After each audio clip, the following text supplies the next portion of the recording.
Hello everyone. आज है 23 मार्च और आज की इस क्लास में हम डिस्कस करेंगे 23 मार्च से बनने वाले करंट अफेयर के सभी इंपॉर्टेंट क्वेश्चंस। प्रीवियस क्लास में हमने देखा था कि ह्यूरल ग्लोबल रिच लिस्ट 2026 के अनुसार दुनिया के सबसे अमीर व्यक्ति बने हैं एलन मस्क। राष्ट्रपति ने राष्ट्रीय पिछड़ा वर्ग आयोग के नए अध्यक्ष के रूप में साध्वी निरंजन ज्योति को चुना है। पर्पल फेस्टिवल दिल्ली में मनाया गया। वैज्ञानिकों ने अभी हाल ही में प्रशांत महासागर की गहराई में 4000 मीटर नीचे डार्क ऑक्सीजन की खोज करी है। इंटरनेशनल सोलर अलायंस का 118वें नंबर का मेंबर कंट्री बना है रोमानिया। अभी हाल ही में असम राज्य का जीआई टैग प्राप्त प्रोडक्ट जोहा चावल, जिसका पहली बार एक्सपोर्ट यूके और इटली को किया गया। राष्ट्रीय टीकाकरण दिवस ये मनाया गया 16 मार्च को और अमरावती में पोट्टू श्रीमालुकु के सम्मान में बलिदान की प्रतिमा स्टेच्यू ऑफ सैक्रिफाइस स्थापित की गई है। एनडीएमसी एक वित्तीय वर्ष में 50 मिलियन टन लौह इसका उत्पादन करने वाली पहली कंपनी बनी है, पहली खनन कंपनी भारत की। ग्लोबल रिसाइकलिंग डे 18 मार्च को मनाया जाता है। हैप्पीनेस इंडेक्स में दुनिया का सबसे खुशहाल देश लगातार 9वें वर्ष फिनलैंड है। इंडिया की रैंकिंग 116 है। संयुक्त राष्ट्र की वर्ल्ड हैप्पीनेस रिपोर्ट 2026 ये कहती है कि सोशल मीडिया युवाओं की खुशियों को कम कर रहा है। टाइम मैगजीन के द्वारा 100 ग्रेटेस्ट प्लेस ऑफ 2026 में 4 भारतीय स्थलों को स्थान मिला है। किस ह्यूमैनिटेरियन अवार्ड जीता है नीता अंबानी ने और भूमिका श्रेष्ठ नेपाल की पहली ट्रांसजेंडर महिला सांसद नियुक्त की गई हैं। भीम भुगतान ऐप के ब्रांड एम्बेसडर महेंद्र सिंह धोनी बने और अंतरराष्ट्रीय प्रसन्नता दिवस मनाया जाता है मार्च महीने की 20 तारीख को। तो सभी क्वेश्चंस हमने देखे हैं प्रीवियस क्लास में। शुरू करते हैं आज का हमारा पहला सवाल।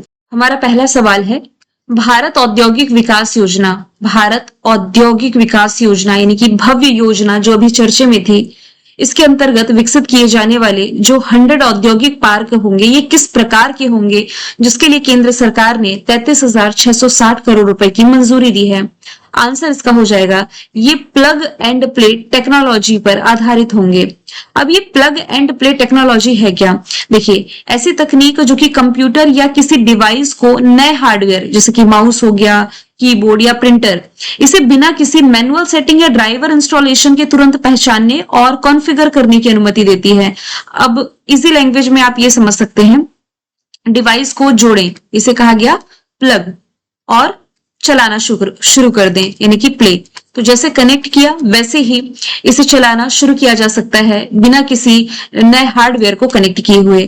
तो केंद्र सरकार ने 33,660 करोड़ रुपए की भव्य योजना को मंजूरी दी है और इसकी कुछ इंपॉर्टेंट बातें ये है कि जमीन पहले से तैयार, बिजली, पानी, सड़क पहले से मौजूद और जरूरी अनुमति पहले से ही क्लियर कर लिए जाएंगे।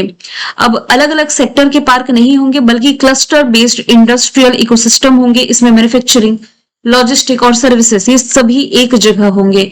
प्रत्येक पार्क का आकार जो है ये 100 से 1000 एकड़ के बीच होगा और सरकार 1 करोड़ प्रति एकड़ तक फाइनेंशियल सहायता देने जा रही है। सवाल नंबर दूसरा है, किस देश के द्वारा आयोजित बहुराष्ट्रीय सैन्य अभ्यास जिसका नाम है सी ड्रैगन 2026, इसमें भारतीय नौसेना ने भाग लिया है? तो आंसर इसका हो जाएगा संयुक्त राज्य अमेरिका, यूएसए। अभी हाल ही में सी ड्रैगन जो कि एक बहुराष्ट्रीय एंटी सबमरीन वॉरफेयर अभ्यास है, अमेरिका की नेवी के द्वारा इसका आयोजन किया जाता है। 2026 में गुआम जो कि पैसिफिक ओशन के पास है, यहाँ आयोजित किया गया। ये जो अभ्यास है इंडो पैसिफिक क्षेत्र में चाइना की बढ़ती नौसैनिक गतिविधियों की बीच महत्वपूर्ण है। इसमें भाग लेने वाले देशों में इंडियन नेवी है ही, अमेरिका जो इसे होस्ट कर रहा है, ऑस्ट्रेलिया, जापान और न्यूजीलैंड आप रिलेट कर सकते हैं। कुछ इंपॉर्टेंट एक्सरसाइज के यदि हम डिस्कशन करें, देखिए भारत किर्गिस्तान के बीच अभी हाल ही में कंजर अभ्यास इस साल हुआ है। मैत्री भारत थाईलैंड के बीच, खान क्वेस्ट मंगोलिया के साथ मालाबार, ये क्वाड कंट्रीज के बीच होने वाली अभ्यास है गुआम में हुई है। इंदिरा एविया इंदिरा रशिया के साथ, टाइगर क्लॉ युद्ध अभ्यास अमेरिका के साथ, वज्र प्रहार भी अमेरिका के साथ, जापान के साथ धर्म गार्जियन, वीर गार्जियन, शिन्यू मैत्री और जिमैक्स, शक्ति वरुण गरुण फ्रांस के साथ, बांग्लादेश के साथ बोंगो सागर संप्रति, जुलाई स्टॉर्म रशिया ने लास्ट ईयर होस्ट किया, समुद्र शक्ति इंडोनेशिया के साथ, सिलेनेक्स मित्र शक्ति श्रीलंका के साथ, कोंकण अजय वॉरियर ब्रिटेन के साथ, विम्बेक्स वियतनाम, ऑस्ट्रेलिया के साथ, ऑस्टिंडेक्स नेपाल के साथ, सूर्य किरण और डेजर्ट साइक्लोन 2 ये अमेरिका, माफ कीजिएगा, यूएई और भारत के बीच हुई। भारत, श्रीलंका और मालदीव, मैप में यदि इंडिया के देखेंगे तो इंडिया इधर श्रीलंका और इधर मालदीव, तीनों कंट्रीज के बीच में दोस्ती अभ्यास का आयोजन रिसेंटली किया गया था। मार्च 2026 में Knight Commander of the Order of British Empire की उपाधि से किसे सम्मानित किया गया? तो आंसर इसका एन चंद्रशेखरन हो जाएगा। एन चंद्रशेखरन ये है कौन? तो ये टाटा ग्रुप के चेयरमैन हैं। ये सम्मान इन्हें यूके गवर्नमेंट के द्वारा दिया गया है। उन्हें Knight Commander of the Most Excellence Order of the British Empire इससे सम्मानित किए गए हैं। और क्यों? तो ये सम्मान उन्हें भारत यूके व्यापार संबंधों को मजबूत करने में इनके द्वारा दिए गए कंट्रीब्यूशन के लिए मिला है। सत्या नडेला कौन है? तो ये माइक्रोसॉफ्ट के चेयरमैन हो जाएंगे, भारतीय मूल के हैं। नीता अंबानी, मुकेश अंबानी की ये वाइफ है। इन्हें भी हाल ही में Kalinga institute of social science ने सम्मानित किया है। सुंदर पिचई, ये गूगल के सीईओ हैं, ये भी भारतीय मूल के हैं। इन्हें लास्ट ईयर आईआईटी खड़गपुर ने मानद डॉक्टरेट की उपाधि से सम्मानित किया था। सवाल चौथा भी अवार्ड से रिलेटेड है। स्टॉकहोम जल पुरस्कार जो 2026 का था, ये किसे मिला है? 2025 वाला मैं आपको बताते आ रही थी, गुंटर ब्लोशल विजेता थे। अभी इस बार के विजेता 2026 के काव्य मदानी हो जाएंगे।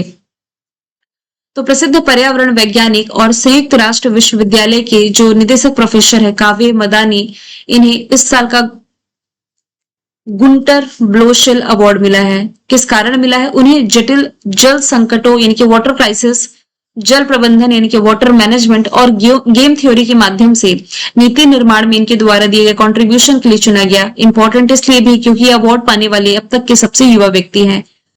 इस अवार्ड के बैकग्राउंड की यदि बात की जाए तो इसे जल का नोबेल माना जाता है, जो जल विज्ञान और सतत विकास के लिए दिया जाता है। यहाँ पर कुछ इंपॉर्टेंट अवार्ड्स हमने देखे हैं, इसका डिस्कशन यदि किया जाए तो नीता अंबानी को Kalinga institute of social science मानवतावादी पुरस्कार रिसेंटली मिला है। 2026 का संगीता कलानिधि सम्मान जीता है जयंती कुमारेश ने।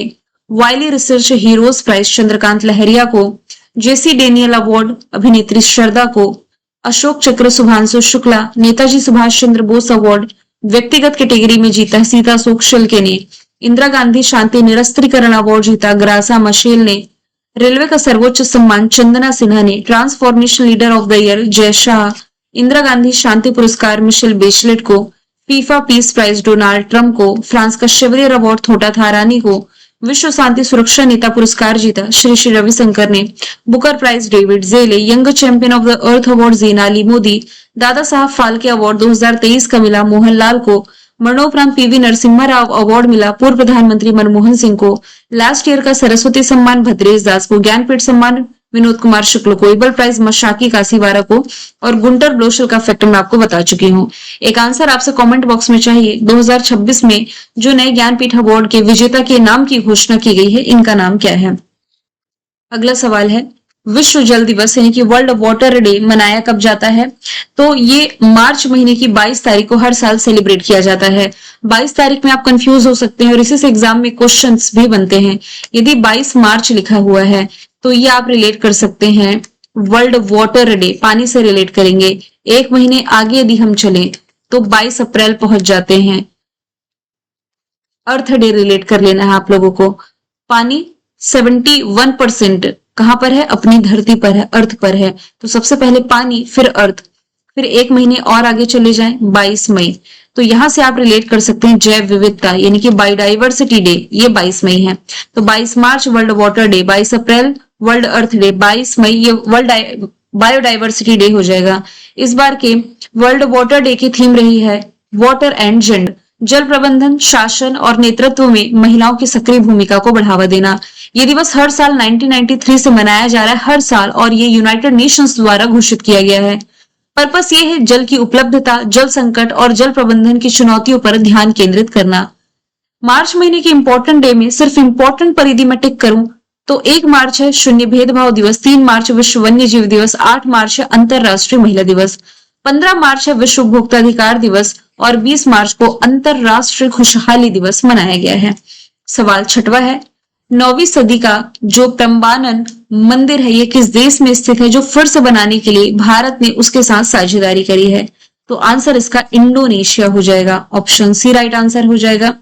9वीं सदी का जो ऐतिहासिक प्रम्बानन मंदिर है इंडोनेशिया के जावा द्वीप पर है और भारत ने इस यूनेस्को विरासत धरोहर के मतलब ये जो यूनेस्को विश्व धरोहर स्थल है इसके संरक्षण के लिए और इसके रेस्टोरेशन के लिए इंडोनेशिया के साथ साझेदारी करी है।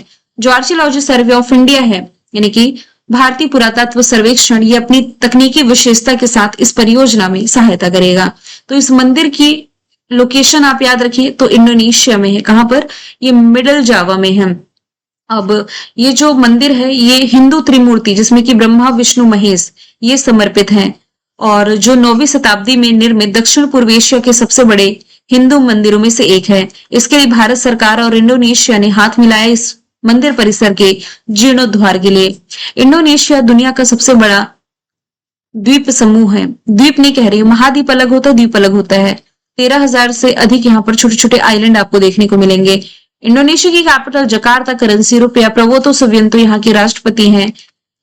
अभी हाल ही में इंडोनेशिया जो है ये ब्रिक्स में शामिल हुआ। यदि आपसे पूछा जाए ब्रिक्स का कौन से नंबर का मेंबर कंट्री बना है इंडोनेशिया, तो ये 10वें नंबर का मेंबर कंट्री बना है। और ब्रिक्स में वैसे भी 10 मेंबर कंट्री हैं। ट्रिक रिलेट करके बता देती हूँ, Brazil, Russia, India, China, south Africa, ये तो इजी है रिलेट करना। जो नए 5 मेंबर कंट्री बने हैं उन्हें याद करने की ट्रिक है ई वाली। हिंदी का ई आप याद रखेंगे। कैसे? बहुत सिंपल सी ट्रिक है कि बाकी की 5 मेंबर कंट्री को आप ई से रिलेट कर सकते हैं। ई या ई, हिंदी वर्णमाला में ये जो ई इमली और ई ईक है, कुछ ऐसे रिलेट कर पाएंगे तो बेहतर समझ आएगा आपको। जैसे कि ईरान इसकी 9वें नंबर की मेंबर कंट्री बनी थी। इसके अलावा ई से ही यदि आप रिलेट करेंगे तो इजिप्ट आता है, जिसे आप मिस्र भी कहते हैं, अफ्रीका महाद्वीप का ये पार्ट है। इसके अलावा इथियोपिया रिलेट कर सकते हैं, इसमें भी ई आ रहा है, ये भी अफ्रीका का पार्ट है। इसके अलावा यूएई, इसमें भी ई आ रहा है। और अब इसका जो नवीनतम मेंबर कंट्री है इंडोनेशिया, ई, ये आप रिलेट कर सकते हैं। अगला सवाल है, कालिंजर की पहाड़ी किस राज्य में स्थित है जिसे भारतीय भूवैज्ञानिक सर्वेक्षण यानी कि जियोलॉजिकल सर्वे ऑफ इंडिया द्वारा हाल ही में राष्ट्रीय भू विरासत स्थल का दर्जा दिया गया है? तो इसकी लोकेशन हो जाएगी उत्तर प्रदेश में। ऑप्शन नंबर ए इसका राइट आंसर हो जाएगा। अभी चर्चे में इसलिए आया, देखिए उत्तर प्रदेश के बांदा जिले में एक कालिंजर किला है। इसे जीएसआई द्वारा भू विरासत स्थल घोषित कर दिया गया है। ये किला जो है एक एकांत पहाड़ी शिखर पर स्थित है जो विंध्य पर्वतमाला और केन नदी से घिरा हुआ है, और ये रणनीतिक दृष्टि से अत्यंत महत्वपूर्ण माना जाता है। अब देखिए यहाँ पर जो टर्म लिखा हुआ है भू विरासत स्थल, या इसे ही आप कह सकते हैं जियो हेरिटेज साइट, ये होती क्या है? तो इसकी परिभाषा यदि मैं बताऊं तो ऐसे दुर्लभ या विशिष्ट भूवैज्ञानिक संरचना या गुफा कह सकते हैं, चट्टानों के ऐसे प्राकृतिक स्थल जिनका वैज्ञानिक और शैक्षिक या फिर सांस्कृतिक महत्व बहुत अधिक होता है, तो इनके संरक्षण के लिए ये मान्यता इन्हें मिलती है। अब कालिंजर किला उत्तर प्रदेश में है, तो उत्तर प्रदेश की राजधानी लखनऊ, मुख्यमंत्री योगी आदित्यनाथ, राज्यपाल आनंदीबेन पटेल हैं। नेशनल पार्क में Dudhwa, Pilibhit, Amangarh, Ranipur wild life sanctuary. राज्य की पशु बारहसिंगा, पक्षी सारस। लोकसभा सीटें 80, राज्यसभा सीटें 31 है। सभी सरकारी स्कूलों में उत्तर प्रदेश ने अखबार पढ़ना कंपलसरी किया। लखनऊ को यूनेस्को सिटी ऑफ गैस्ट्रोनॉमी में दर्जा मिला। मथुरा के पारंपरिक जरी पोशाक को जीआई टैग मिला। भारत का पहला वाटर यूनिवर्सिटी हमीरपुर उत्तर प्रदेश में बनाया जाएगा। यहाँ वाटर यूनिवर्सिटी मैंने मेंशन नहीं करी है, यहाँ वन विश्वविद्यालय मेंशन किया है जो गोरखपुर में बनेगा। 1 सितंबर से यहाँ नो हेलमेट नो फ्यूल सड़क सुरक्षा अभियान चलाया गया था। AK 203 राइफल के निर्माण का प्रमुख स्थान है अमेठी। शशि प्रकाश गोयल उत्तर प्रदेश के मुख्य सचिव बने थे। राफे एम फाइबर प्राइवेट लिमिटेड ने उत्तर प्रदेश के गौतम बुद्ध नगर में देश के सबसे बड़े एरो इंजन परीक्षण केंद्र बनाया है। मेरठ में पहला अश्व रोग मुक्त अपार्टमेंट स्थापित किया गया। शुभांशु शुक्ला के नाम पर यहाँ स्कॉलरशिप योजना की शुरुआत की गई। कैलाश मानसरोवर की यात्रा पर जाने वाले प्रत्येक श्रद्धालुओं को राज्य सरकार ने 1-1 लाख रुपए देने की घोषणा करी। भारत का पहला फ्लोटिंग घाट यानी कि तैरता घाट उत्तर प्रदेश में बना। ITI चलो अभियान, माफ कीजिएगा, ITI चलो अभियान और विजन 2047 ये सभी आप उत्तर प्रदेश से रिलेट करेंगे। लखनऊ में देश की पहली AICT भी बनने जा रही है। सवाल 8वां है कि किस देश ने मार्च 2026 में ऑफिशियली तौर पर WHO की सदस्यता छोड़ी है? तो आंसर इसका अर्जेंटीना हो जाएगा। देखिए मार्च 17 को ये घोषणा की गई है। यहाँ के राष्ट्रपति जेवियर मेले के प्रशासन ने 2025 में जो घोषणा की थी, इसके 1 साल बाद ये कदम उठाया है। जिसका कारण क्या है? कोविड-19 महामारी के दौरान WHO की जो पॉलिसीज रही, साथ ही स्वायत्त संप्रभुता पर उनके मतभेद रहे थे, डिस्प्यूट्स रहे थे, जिसके कारण अर्जेंटीना ने ऐसा विचार बनाया और ये अब इससे एग्जिट हो चुका है। अर्जेंटीना साउथ अमेरिका का पार्ट है, capital Buenos Aires, currency peso है और यहीं से बिलोंग करते हैं लियोनेल मेसी, जिनकी दुनिया की सबसे बड़ी स्टेच्यू स्थापित की गई है भारत में। कहां पर? कोलकाता में। तो स्टैटिक जीके में पूछा जाता है पंपास घास के मैदान के बारे में, तो ये अर्जेंटीना से ही रिलेटेड है। डब्ल्यूएचओ का फॉर्मेशन ईयर 7 अप्रैल 1948, जेनेवा स्विट्जरलैंड में हेडक्वार्टर, टेड्रोस अधानोम हेड हो जाएंगे। डब्ल्यूएचओ ने भी हाल ही में केन्या को निद्रा रोग से मुक्त घोषित किया। हेपेटाइटिस डी को डब्ल्यूएचओ ने कैंसरकारी घोषित किया है। डब्ल्यूएचओ ने हाल ही में 2030 तक सभी के लिए किफायती नेत्र सुनिश्चित करने के लिए किफायती नेत्र देखभाल सुनिश्चित करने के लिए ग्लोबल स्पेक्स 2030 की शुरुआत करी। सेनेगल को ऑफिशियली तौर पर ट्रैकोमा मुक्त घोषित किया गया है। मलेरिया मुक्त प्रमाणित होने वाला अमेज़न का पहला देश बना सूरीनाम। मां से बच्चे तक एचआईवी संचरण को समाप्त करने के लिए डब्ल्यूएचओ की गोल्ड टियर स्थिति प्राप्त करने वाला पहला अफ्रीकी देश बोत्सवाना है। ट्रैकोमा उन्मूलन के लिए भारत को भी हाल ही में डब्ल्यूएचओ के द्वारा सर्टिफिकेट दिया गया। सवाल 9वां है, हाल ही में किस देश में गाय आधारित अर्थव्यवस्था पर आधारित भारत का जो सबसे बड़ा वैश्विक शिखर सम्मेलन है, जिसे नाम दिया गया है गौटेक, इसका आयोजन कहाँ किया गया? महाराष्ट्र के पुणे में। ऑप्शन डी राइट आंसर हो जाएगा। तो गौटेक नामक एक गाय आधारित अर्थव्यवस्था पर आधारित भारत का सबसे बड़ा वैश्विक शिखर सम्मेलन और एक्सपो है, जो कि महाराष्ट्र के पुणे शहर में आयोजित किया गया है। 20 से 23 मार्च तक ये चलेगा। शिवाजी नगर में जो एग्रीकल्चर कॉलेज ग्राउंड है, यहाँ पर इसका उद्देश्य गौ आधारित उद्योगों और आधुनिक तकनीकों को बढ़ावा देना। यहाँ से पुणे की यदि बात की जाए, महाराष्ट्र का पार्ट तो है ही। पुणे महाराष्ट्र में भारत का केमिकल लेबोरेटरी ऑफ इंडिया, यानी कि भारत की रासायनिक प्रयोगशाला हो जाएगी। सीरम इंस्टीट्यूट ऑफ इंडिया भी पुणे महाराष्ट्र में है। कमलापति रेलवे स्टेशन भोपाल में है। भोजताल भी आपका भोपाल में है। वाराणसी में वाटर हाइड्रोजन टैक्सी की शुरुआत की गई। पटना में पिछले साल के खेलो इंडिया यूथ गेम्स की शुरुआत की गई थी, हालांकि अन्य शहरों में ये खेले गए थे। 7वां एडिशन था खेलो इंडिया यूथ गेम्स का। और पटना में APJ Abdul Kalam science city का भी उद्घाटन किया गया।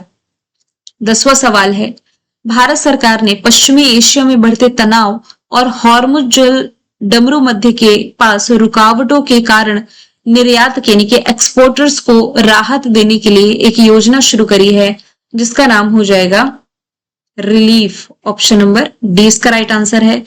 देखिए, भारत सरकार ने वेस्ट पार्ट ऑफ एशिया में जो तनाव जारी चल रहा है, काफी समय हो गया है, रुकने का नाम नहीं ले रहा है, और हॉर्मुज स्ट्रेट में व्यवधान के कारण निर्यातकों को जो दिक्कत हो रही है, राहत देने के लिए 497 करोड़ रुपए की रिलीफ यानी कि resilience and logistics intervention for export facilitation, ये रिलीफ की फुल फॉर्म है।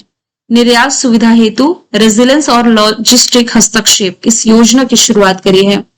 ये जो योजना है, ये शिपिंग लागत और बीमा प्रीमियम से जुड़े निर्यातकों को महीने यानी कि विशेषकर 3 महीने पर यह फोकस किया गया है कि विशेषकर 3 महीने की अवधि के लिए इसमें फाइनेंशियल और लॉजिस्टिक सहायता प्रदान करती है। महिला किसानों को और भी सशक्त बनाने के लिए भारत सरकार ने हाल ही में एक योजना शुरू करी है, जिसका नाम हो जाएगा, माफ कीजिएगा, कृषि सखी। ऑप्शन नंबर डी इसका राइट आंसर है। सरकारी बीमा कंपनी जिसका नाम है agriculture insurance company of India limited, इसने महिला किसानों को सशक्त बनाने के लिए, कृषि क्षेत्र में उनकी भागीदारी बढ़ाने के लिए कृषि सखी पहल की शुरुआत करी है। इस पहल का मकसद है न केवल महिला किसानों को पहचान दिलाना, बल्कि उन्हें कृषि और फसल से जोड़ करके फाइनेंशियल रूप से भी मजबूत बनाना है। और लास्ट का क्वेश्चन है ग्लोबल टेररिज्म इंडेक्स से रिलेटेड, यानी कि वैश्विक आतंकवाद से रिलेटेड कि किस देश में सबसे अधिक आतंकवाद है। देखिए, हालिया जारी रिपोर्ट के अनुसार आतंकवाद से सबसे अधिक प्रभावित देश यहाँ पर पाकिस्तान को बताया गया है। जो खुद आतंक फैलाता है, वहां क्या आतंक का माहौल कोई क्रिएट करेगा, ये खुद ही अपने देश में दंगे कराते हैं और भारत पर ब्लेम लगाते हैं। तो ग्लोबल टेररिज्म इंडेक्स 2026 ने पाकिस्तान को आतंकवाद से सबसे ज्यादा प्रभावित देश के तौर पर रैंकिंग दी है और आतंकवाद से जुड़े वैश्विक मौतों में काफी कमी आई है। कितनी? लगभग 28%। अफ्रीका का साहेल क्षेत्र आतंकवाद का वैश्विक हॉटस्पॉट बन चुका है, जहां मौतों का एक बड़ा हिस्सा होता है। ये report institute for economic and peace द्वारा प्रकाशित की जाती है, जो आतंकवाद के प्रभाव के आधार पर देशों को रैंकिंग देता है। अब आपके दिमाग में सवाल आ रहा होगा कि भारत की रैंकिंग इस ग्लोबल टेररिज्म इंडेक्स में क्या है। तो भारत इस बार 13 प्लेस पर रहा है। यही इंडेक्स जो लास्ट ईयर रिलीज किया गया था, तो भारत 14 प्लेस पर था, टॉप पर बुर्किना फासो था। कुछ इंपॉर्टेंट इंडेक्स का यदि हम रिवीजन करें तो 3 दिन पहले वर्ल्ड हैप्पीनेस रिपोर्ट के बारे में मैंने आपको बताया था। लगातार 9वें वर्ष फिनलैंड इसमें टॉप पर है। इंडिया की रैंकिंग 116 है। फरवरी 2026 में अपडेटेड हिनले पासपोर्ट इंडेक्स में टॉप पर सिंगापुर, इंडिया 75 प्लेस पर है। करप्शन इंडेक्स में टॉप पर Denmark, India 91। Global fire power index में टॉप पर अमेरिका, भारत 4th प्लेस पर। एशिया मैन्युफैक्चरिंग इंडेक्स में टॉप पर चाइना, इंडिया 6th प्लेस पर। रेस्पॉन्सिबल नेशंस इंडेक्स में टॉप पर सिंगापुर, इंडिया 16 प्लेस पर। एशिया पावर इंडेक्स में टॉप पर अमेरिका, भारत 3rd प्लेस पर। वैश्विक डिजिटल नोमैड रिपोर्ट में टॉप पर स्पेन, इंडिया 38 प्लेस पर। ये जो इंडेक्स है ये 2026 की है। मैं फिर से कह रही हूँ, बाकी की जो रैंकिंग मैंने 2025 वाली मेंशन करी है ये धीरे धीरे अपडेट हो जाएगी। आने वाले 1 महीने में कम से कम ये 3-4 रैंकिंग तो चेंज होंगे ही होंगी, तो वो मैं अपडेट कर दूंगी। मैंने कल आपसे पूछा था कौन सी भारतीय क्रिकेटर अपनी खुद की बारबी डॉल पाने वाली पहली क्रिकेटर बनी। आंसर स्मृति मंधाना था। आज का सवाल है, तिरुवनंतपुरम में स्वच्छ भारत मिशन अर्बन 2.0 के तहत नहरों की सफाई के लिए शुरू किया गया जो एआई संचालित रोबोटिक सिस्टम है, इसका नाम क्या है? तो आंसर इसका जो भी आप कमेंट बॉक्स में बताएं। मिलेंगे हम नेक्स्ट वीडियो में। Thank you so much.